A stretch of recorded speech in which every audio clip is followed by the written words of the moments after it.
how did this come up? I'm trying to remember, how did we get on this about Obi Wan Kenobi and how it might have appeared in the comic books when he was cut in half. I'm trying to remember what spurred this. This is from last week on RFR.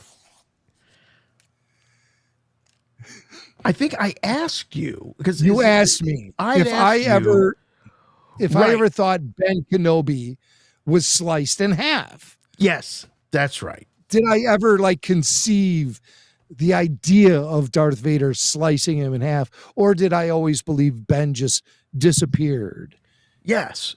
Once that saber connected.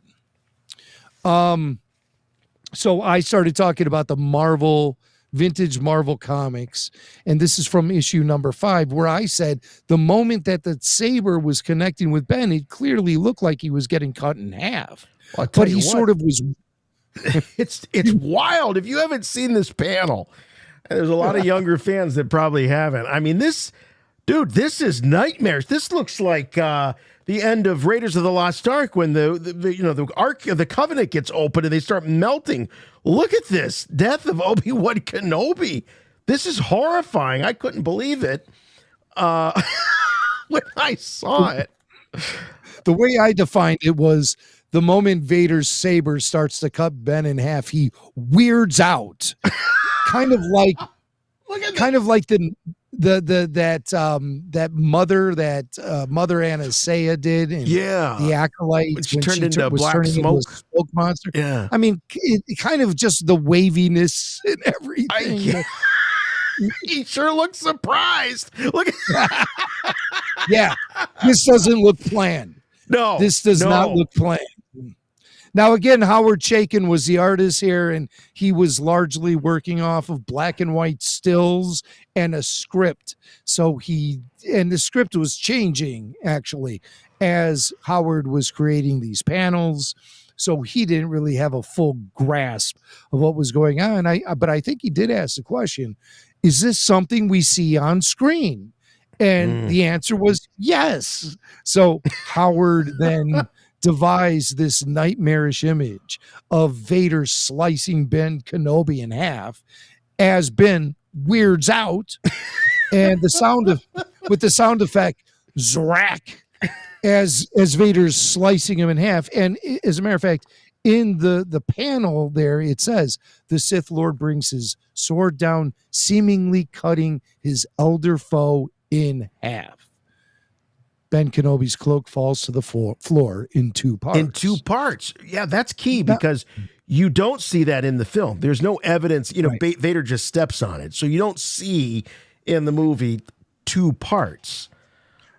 From the making of Star Wars TV special from 1977, 78-ish, you can see it on the Blu-ray for the Star Wars Blu-ray.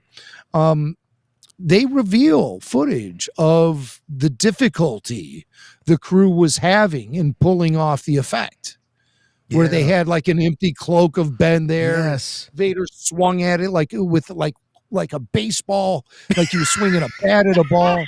He does. Yeah. He looks like he's setting it out to, yeah.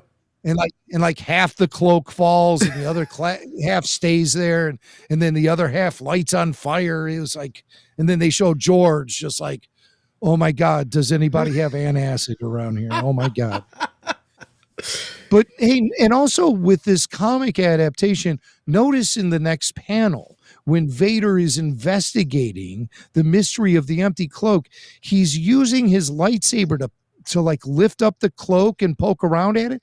Wouldn't the saber just slice it? I mean, you can't use a saber like that. It's not a broomstick. You can't lift something up with the saber. Just cut it in half. Right.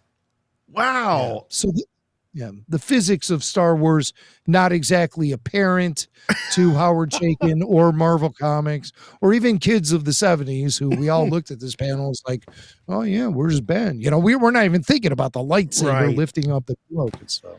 Well, so I just wanted to share that with you. That's so great because it piqued my interest as well. And I went back. I don't have the individual copies.